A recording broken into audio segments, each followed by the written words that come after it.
Hello and welcome to Mimi's Sketchbook. Today my illustration was inspired by David Tripp's book New Morning Mercies, and today is June 19th.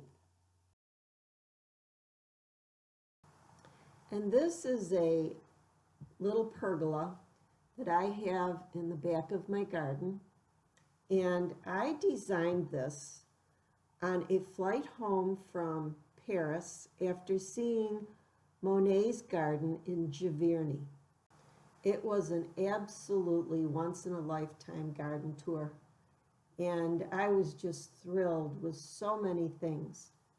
But the one thing that really caught my imagination was that Monet had his gardens growing up and over many arched surfaces and walkways and over bridges, and wherever he could put one, it seemed he had flowers and vines growing up and over you so you could walk under them or sit under them. So on that trip home, I came up with a plan, and it was to create a pergola with a beautiful wisteria growing over it, and it would become a little shady spot where I could sit with my feet up and read a book. So my daughters who went with me on the trip were pretty enthusiastic about helping me build the pergola. And we hauled lumber and concrete and crushed stone, and we even harvested flagstone out of a creek. And I would say we were pretty successful with that part of the plan because it has been, my little pergola here has been standing since 1994 and seems to be in pretty good shape. But it's the second part of my plan that I ran into big trouble. And that was my desire to recreate Giverny in my backyard by having a wisteria vine climb up and over the top of the pergola and have the beautiful purple flowers hang down. So when you're facing the pergola, I planted the wisteria on the left side, and so that the vines would wrap around the posts and grow up to the top, which they did just fine.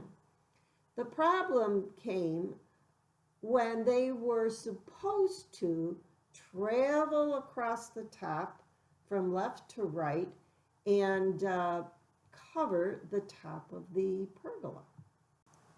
And even though the plant was vigorous and healthy and would grow, it simply would not go over the top. And I even trained them with ties, would tie them down, and every time it got a little bit longer, I'd tie it to another cross beam up at the top, but it simply would not travel across. And after years of trying to get that vine to grow from left to right, I realized that I was actually trying to get that vine to grow into the prevailing westerly winds. And my plan just wasn't going to happen. Now, if I could be so stubborn to try and fail to get that plant to grow across the top of the pergola for years, how many more things am I so stubborn about and blind about? In his devotions today, Tripp says, "Grace has the power to do what nothing else can do, rescue you from you, and in doing so, restore you to what you were created to be."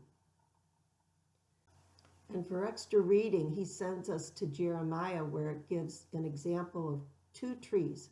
One is planted in the wasteland, and it doesn't thrive, and the other is planted by a stream, and it does. And it made me think of this wisteria. If we are to thrive and reach our full potential, we have to be planted in the right place. Well, the good news is that I finally dug up that wisteria and planted it in a spot where it could grow with the wind instead of against it. And it flourished so beautifully that I was afraid it was actually going to pull the trellis down. As you can see in the picture, there is a plant growing up and over the top of the pergola. It is a climbing hydrangea, and it is in bloom right now. And the good news is, I planted it so it would grow with the wind. So thank you for joining me today at Mimi's Sketchbook. I hope this has been encouragement to you and a reminder to check and see if you are planted in the right place. God bless.